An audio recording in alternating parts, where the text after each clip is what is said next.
apa yung ayo tansah muja muji syukur alhamdulillah ana ngasaning Gusti Kang Maha Agung. Mugi kasugengan kaharjan katentreman kamulyan kesehatan mugi tumanduka dumateng para pepundhen para pinisepuh para alim ulama ugi para sutresna budaya luhur ingkang tansah ing ngurmatan ya nduk iya iya kanthi gumreng tekad manunggaling cipta rasa budi karsa bisa tepung runtuk golong pikir gembleng pengangen-angen lunggah tekad padha kang snedya ya nduk iya iya kabeh mau karana tetep ing kuasane dat kang tanpa niat dayaning rasa kang tanpa karsa. Mula manungsa kudu pratites tegese kudu titi lan ngerti marang sangkan paraning dumati kanggo gayuh urip kang utama ya nduk iya iya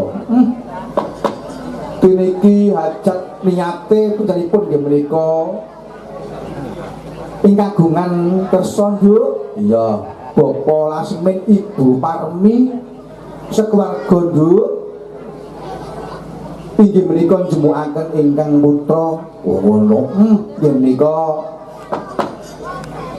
Nak Dewi Tri Rahayu pikantuk Mas Galih Hindra Pratama ngono alhamdulillah pira amin wau sampun kajemukaken nduk kanthi lancar lancak ugi wilujeng ing sambikala amin amin ya rabbal alamin yo yo mula nduk dene awake dhewe tansah ndonga mugi-mugi sedaya dados keluarga ingkang sakinah mawaddah warahmah dipun ridhoi dening Gusti Kang Maha Agung iya ya mang dados keluarga ingkang kebak nikmatul iman, nikmatul Islam, lan nikmatul sehat. Allahumma amin. Mula pamuji awake dhewe keluarga agung. Pintenipun nggih menika Bapak Lasmin Ibu Parmi keluarga sedaya nduk. Tebih saking syukur sakit, tebih saking panggoda pangrencana. Sumingkir semilak sekabehing trimala nirmala nirbaya nirwikara. Nir sengsara nir coba nir bencana. Allahumma amin amin pak alamin.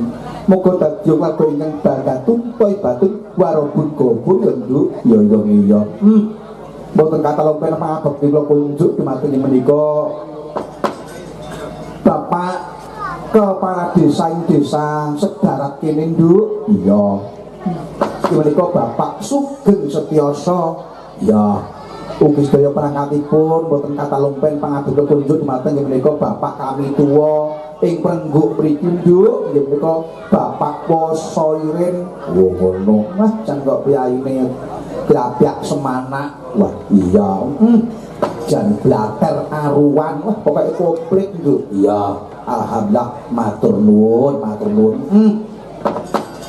ugi mboten ngatangupen pangabekti kula kunjuk dumateng menika Bapak RT kene Bapak Katenu ki Katenun iya almatur kuing panuwun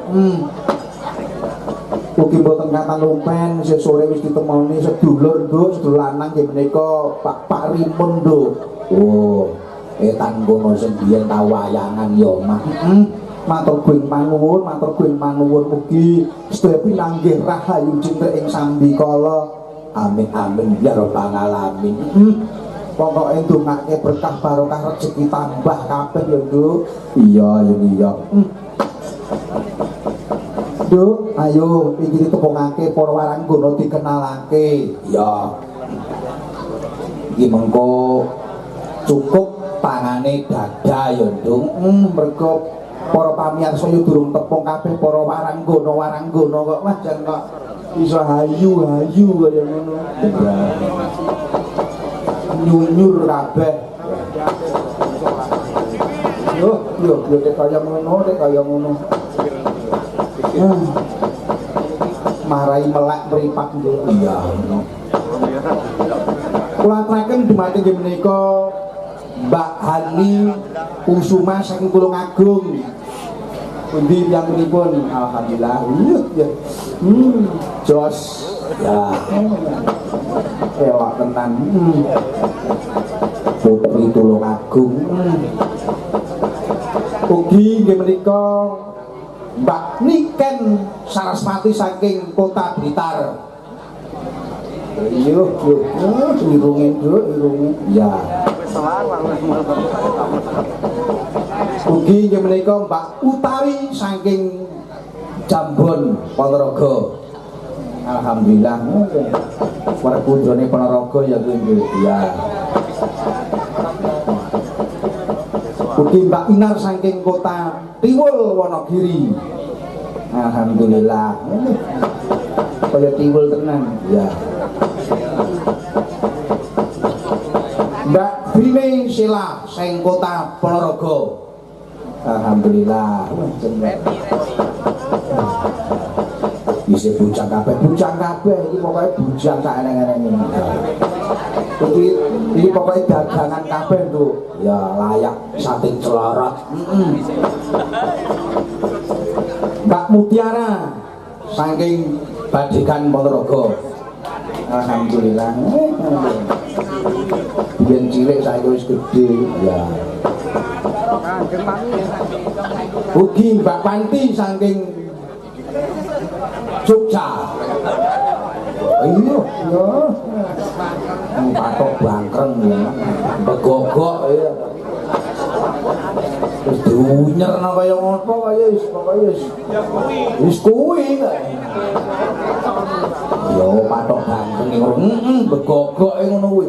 Kok dikopi asik kaya ngopo iki.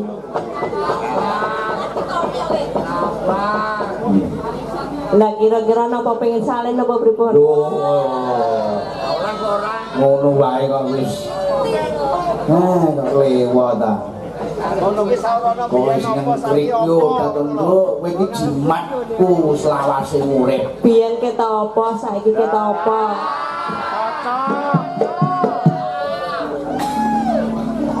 Yang biyen dhewe wayu Mas aku.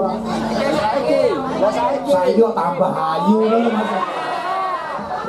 Bisa iki kok tambah ngono ora kurang. Sopo ngarane kurang? Ora eneng kok.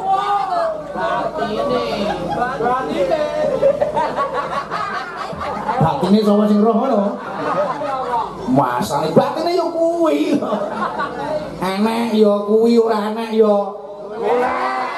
Apa mau golek ya? Oh, enggak gawe. Jan Karangmojo iki jan kok wis. Apa? Mas Ahmad. Rumpu iki wae. Rumpu ana kayune mlebes. Ya. Coba.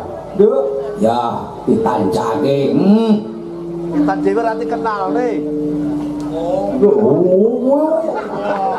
Spesial kok. Seri sangan kok. Ya kapan? Oke, niki tuan rumah nyuwun pari gambyong. Setuju? Setuju. Nah, coba gambyongnya dulu. Nah. Terus